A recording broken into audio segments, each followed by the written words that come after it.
Je n'ai jamais d'idée pour les cadeaux. De Noël, d'anniversaire, de mariage ou autre, et j'en avais encore moins pour un cadeau d'adieu.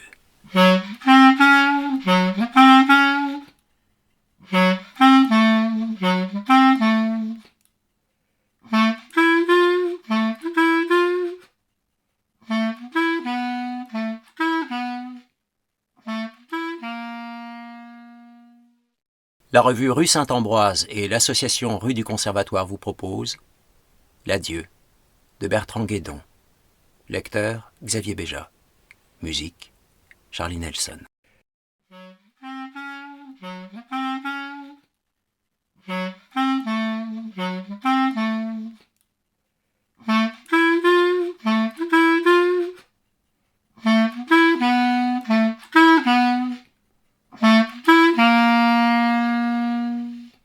Pourquoi dit-on faire ses adieux plutôt que faire son adieu?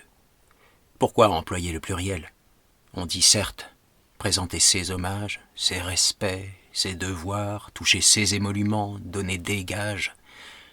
Peut-être le pluriel fait-il bouquet, richesse, multitude bigarrée. Peut-être aussi dénote-t-il une charge émotionnelle. Google Translate donne aussi un pluriel en anglais. Make one's farewells. Jamais entendu.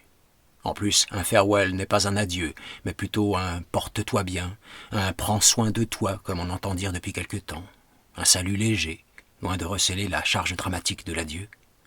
En espagnol et en portugais, on parlera de despedida, donc de la séparation elle-même, plutôt que du salut ou des vœux.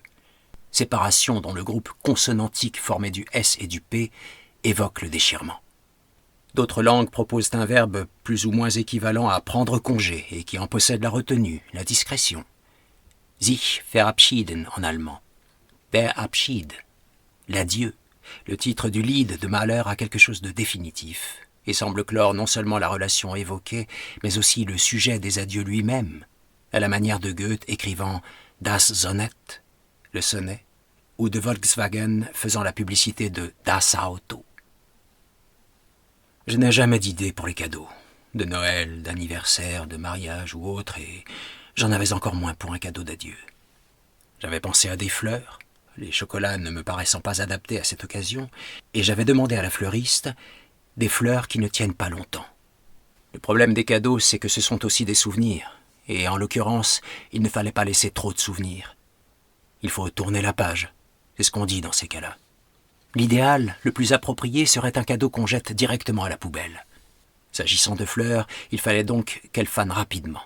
« Je voudrais des fleurs périssables », répétai-je en souriant et en imitant légèrement l'accent de Jacques Brel dans Les Bonbons, pour essayer de donner un tour facétieux à cette curieuse demande.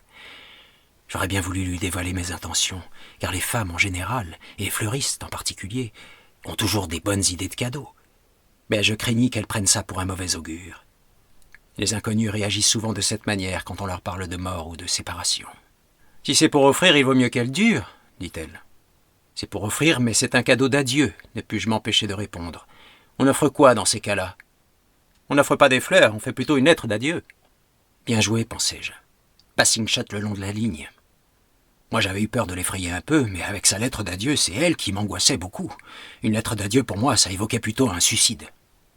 En attendant, l'expression « il faut tourner la page » m'avait donné une autre idée. Un robot qui tourne les pages d'un livre. J'avais vu ça, je crois, dans L'argent de poche de Truffaut. Je crois que c'est un cadeau que faisait un des gamins, le héros, si on peut dire, du film, à son père tétraplégique. Pas évident à trouver dans les quelques heures qui me séparaient de la rencontre. En revanche, ça m'amena à l'idée suivante. Ce qu'on appelle en anglais un page-turner, à savoir un roman qui se dévore, qu'on ne peut pas lâcher avant la fin, avant de connaître le coupable ou le fin mot de l'histoire. On le consomme et on le jette après l'avoir fini. Voici donc un cadeau qui répond aux deux critères, celui de la symbolique, la page tournée, comme celui de la périssabilité. En plus, on en trouve partout. Dommage que ce soit maintenant que la fin approche que je me mets à avoir de bonnes idées de cadeaux, pensai-je. On était aux heures creuses de l'après-midi et je me mis à bavarder avec le libraire. Quelques clients qui fouillaient dans les rayons entendaient notre conversation.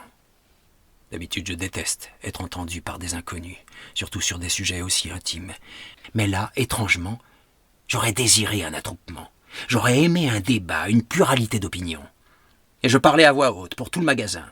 Le problème, disais-je, c'est qu'on n'apprend pas à dire adieu. Ni nos parents, ni nos maîtres, ni nos amis ne nous apprennent ça. Ils sont d'ailleurs aussi dépourvus que nous face à cela. On apprend à commencer, mais jamais à finir. Alors pour les adieux, on se retrouve aussi désemparé qu'un gamin qui va à son premier rendez-vous. Aussi mal préparé, et même davantage. Sauf qu'on n'a même pas la perspective d'un beau lendemain pour compenser. On n'a que la tristesse, en plus de la gêne. Tant qu'on est gêné, on n'est pas triste, remarqua très justement le libraire, sans me regarder car il tapait quelque chose sur son ordinateur. Les libraires tapent toujours quelque chose sur leur ordinateur. À mon avis, c'est pour éviter de regarder les clients.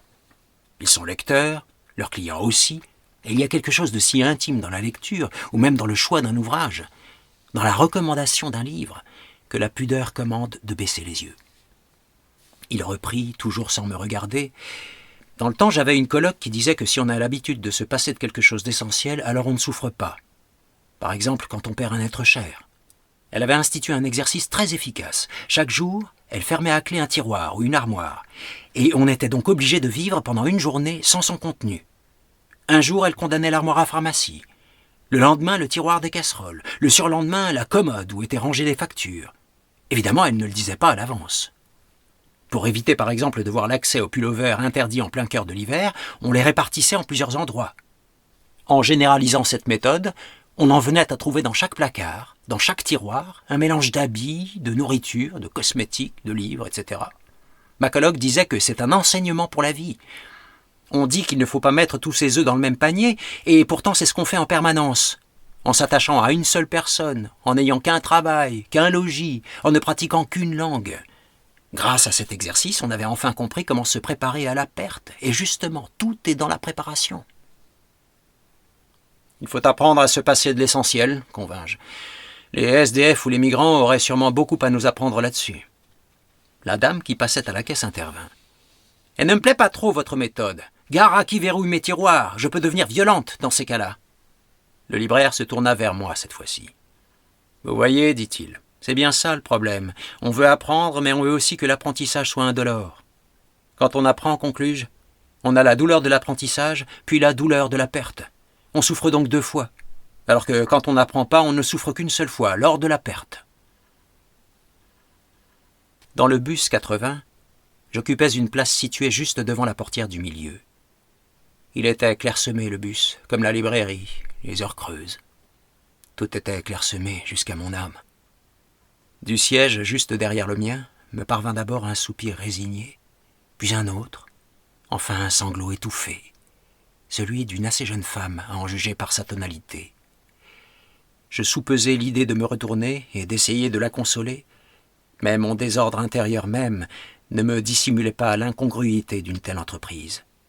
Les sanglots continuaient d'arriver, à bas volume toujours, mais occasionnellement convulsifs.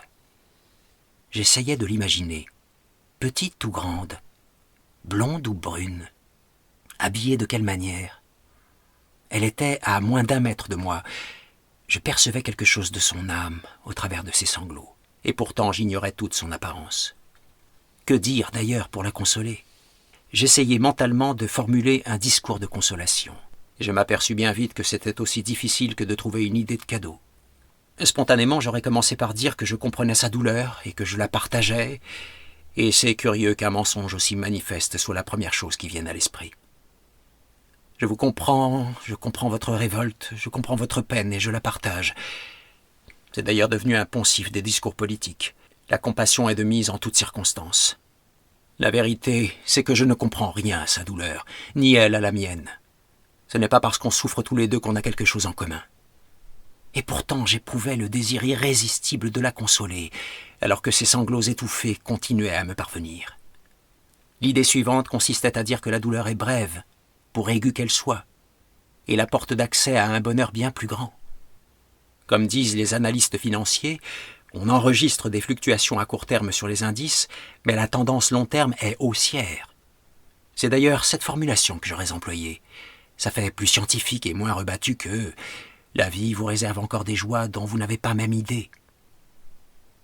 Elle se leva pour sortir place de l'Europe, et j'aperçus enfin son visage. Et je constatai qu'elle ne sanglotait pas, mais au contraire qu'elle tentait de réprimer un fou rire. Elle en laissait échapper des bribes par saccades, les réprimait par des convulsions, au point qu'on distinguait à peine les unes des autres. Il est vrai que rien ne ressemble plus à un sanglot étouffé qu'un rire étouffé. Quand elle fut sur le trottoir, le rire éclata et la fit se plier. Elle dut prendre appui sur les grilles qui donnaient sur les voies de la gare Saint-Lazare. Je pensai d'abord, c'est de moi qu'elle se moque, de ma ridicule prétention à consoler une inconnue dans le bus. Puis, je suis parvenu à la consoler au-delà de toute attente, puisque maintenant voilà qu'elle s'esclaffe. Et enfin, c'est incroyable comme on ramène toujours tout à soi-même.